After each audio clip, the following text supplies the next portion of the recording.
politique, quand il parlait à l'époque de l'URSS, disait nous sommes démocratiques.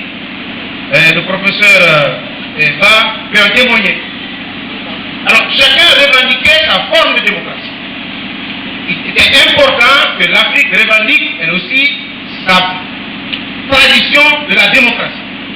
Surtout que nous pouvons enseigner la démocratie à partir de l'acceptation des principes qui ont régi la création de nos sociétés respectives.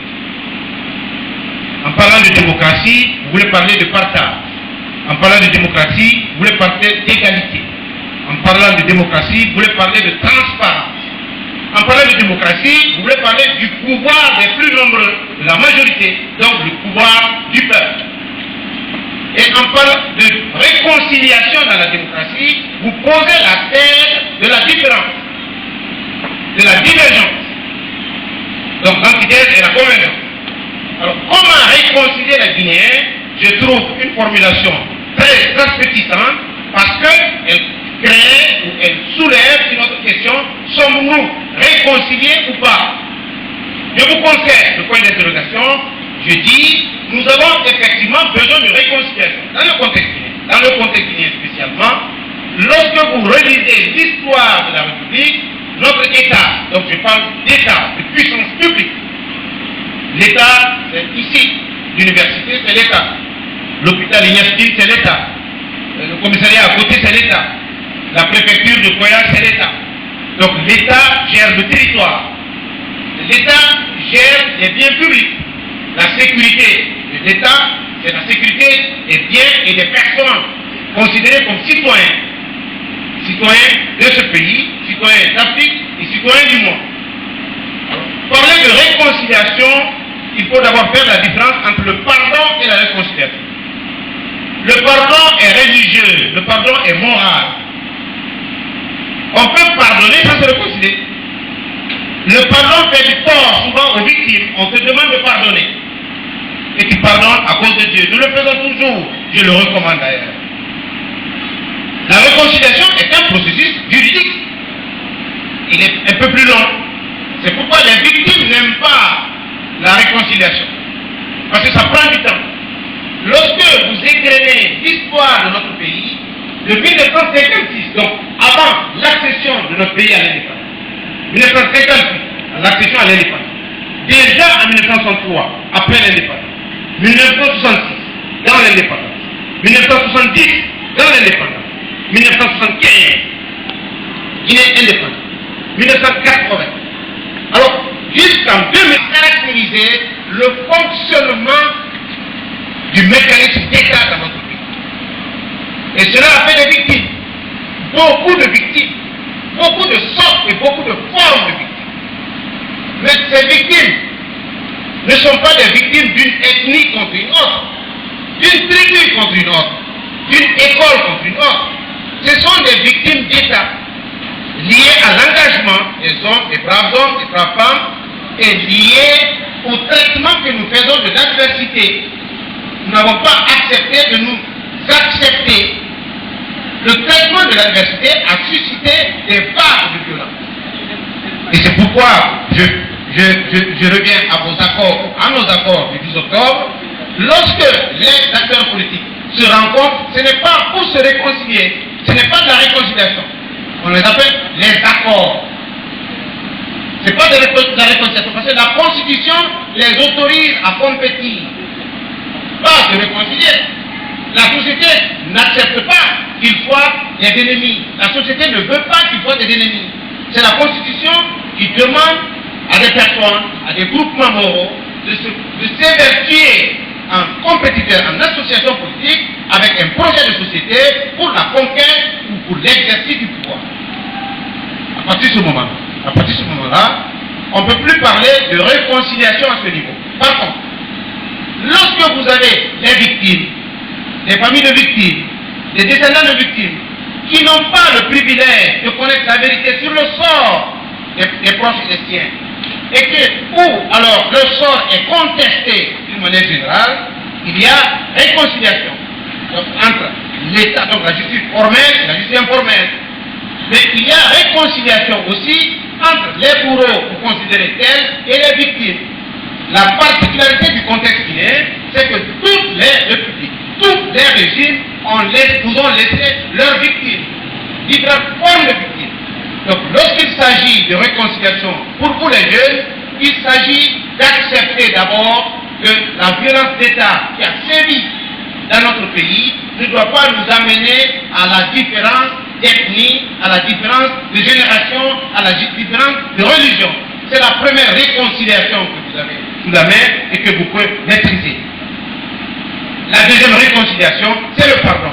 Ça, ce sont les victimes qui en ont le privilège et qui en ont la maîtrise. Aujourd'hui, que ce soit la première république, la deuxième république ou la troisième république, nous, société civile, nous, enseignants, nous demandons régulièrement, avec insistance, aux jeunes Guinéens de favoriser la tolérance et l'acceptation, d'éviter la violence, sous toutes les formes de violence, de prendre compte de la transformation de l'islam à laquelle nous assistons.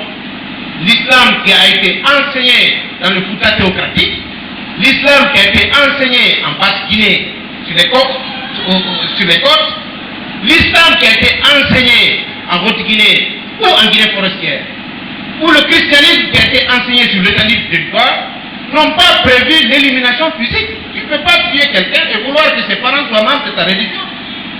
Ce n'est pas possible. La religion veut dire réunir. Mais lorsque vous tuez, vous êtes pénalement responsable. J'ai un neveu qui a fait des études en Iran. Actuellement il vit en France. Lorsque j'ai essayé de lui expliquer les dangers du terrorisme contre la citoyenneté et contre la paix, il m'a dit, mais on sait que vous êtes instruits, vous ne comprenez pas. Il dit, même le marché Madina que vous voyez comme ça, dans l'au-delà, il y a un autre marché Madina qui est plus beau que le marché Madina qu'on a pris comme ça. Donc mourir ici aujourd'hui, ce n'est pas le problème. C'est se retrouver dans le vrai marché Madina ou dans les belles voies. Je dis, mais écoutez, tu es né devant moi. De toute façon, tu n'as pas un seul exemple d'arbitrage, soit aller et revenir. Évitez la manipulation, évitez la récupération de ces gens-là. Soyez vous-même, donc soyez citoyens. Soyez vous-même, donc soyez responsables. La formation est essentielle dans la citoyenneté. L'information est capitale dans la citoyenneté. La gouvernance dont il est question, les problèmes liés à la bonne et à la mauvaise gouvernance, c'est des problèmes de citoyenneté. Lorsque le citoyen est capable de montrer sa préoccupation vis-à-vis de l'enclavement du pays, Conakry-Kindia, 130 km, 5 heures de temps, c'est inacceptable.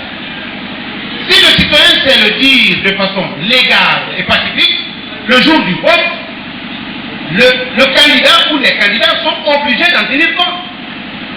Mais lorsque c'est moi qui parle, c'est vrai qu'on est, donc vraiment, écoutez, on sait pour qui il est. Lorsque c'est M. Ba, on dit non, ne l'écoutez pas, ça diminue nos chances. Lorsque M. Doré ou M. Toba parle, on dit oui, on est déjà pour qui il parle, ça diminue nos chances d'interpeller les gouvernants. C'est pourquoi on dit que la gouvernance, c'est de la base au sommet, c'est pas du sommet à la base.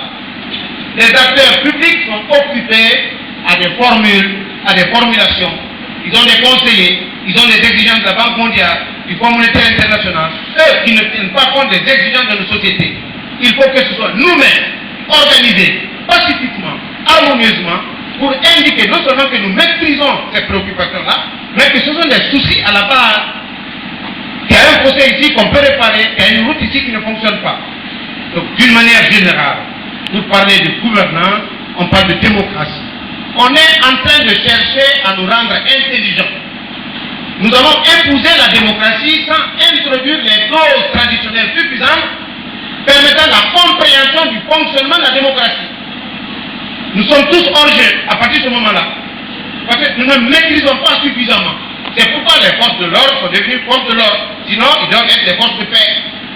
Parce que lorsqu'on ne se comprend pas, il y a violence. Tout est une question de communication et de compréhension. Nous sommes dans un régime présidentiel, d'autres ont choisi les régimes parlementaires. Il y a les élus du peuple qui sont à l'Assemblée, qui ont la responsabilité de traduire les soucis des populations à la base. Il y a les représentants de l'État au niveau des préfectures qui sont en charge de traduire la volonté du gouvernement à la base. Entre ces différents mécanismes, ces différents tuyaux, il y a le citoyen libre, égaux devant la loi. Les citoyens doivent pouvoir dire ce qu'ils souhaitent devenir et ce qu'ils veulent que leur pays soit, ou leur société soit paisible et prospère, je suppose. Paisible et prospère, je le souhaite. À une seule condition, que vous évitez l'exclusion. Évitez d'exclure, parce que tel ne parle pas la même langue que vous, ou n'est pas de la même religion que vous. L'Afrique souffre de la violence liée à l'exclusion, au manque de pardon. De l'indépendance à nos jours, nous avons 9 500 000 victimes de guerre, morts, déplacés, abandonnés. 9 500 000. L'Afrique de l'Ouest a 330 millions d'habitants, 200 millions d'anglophones, 130 millions de francophones. Le nombre d'universités est plus élevé que le nombre d'universités des 52 États américains. Mais où est-ce qu'on enseigne l'histoire de l'Afrique ou l'histoire des communautés africaines? Où est-ce qu'on enseigne les langues africaines? Moi, je parle 5 langues internationales. Je ne parle malheureusement qu'une seule langue guinéenne. Je vais apprendre le Pulaar. Quel est l'institut guinéen qui enseigne le Pulaar?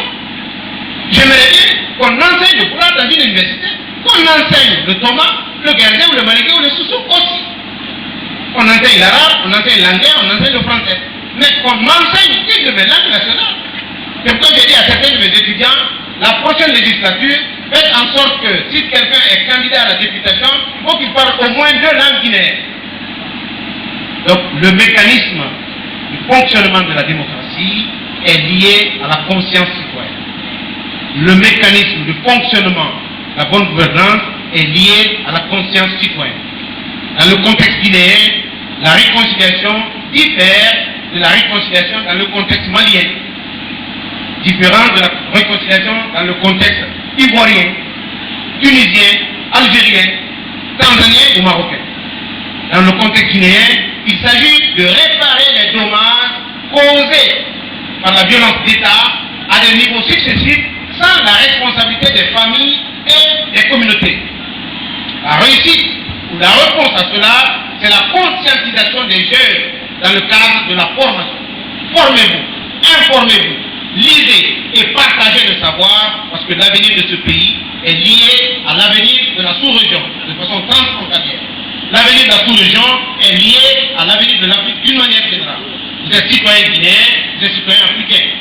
Et le panafricanisme est un élément de solidarité qui nous permet d'aller vers les autres sur la base des valeurs traditionnelles que nous avons appris et héritées dans nos familles, dans nos communautés villageoises et dans nos environnements respectifs. Je vous remercie.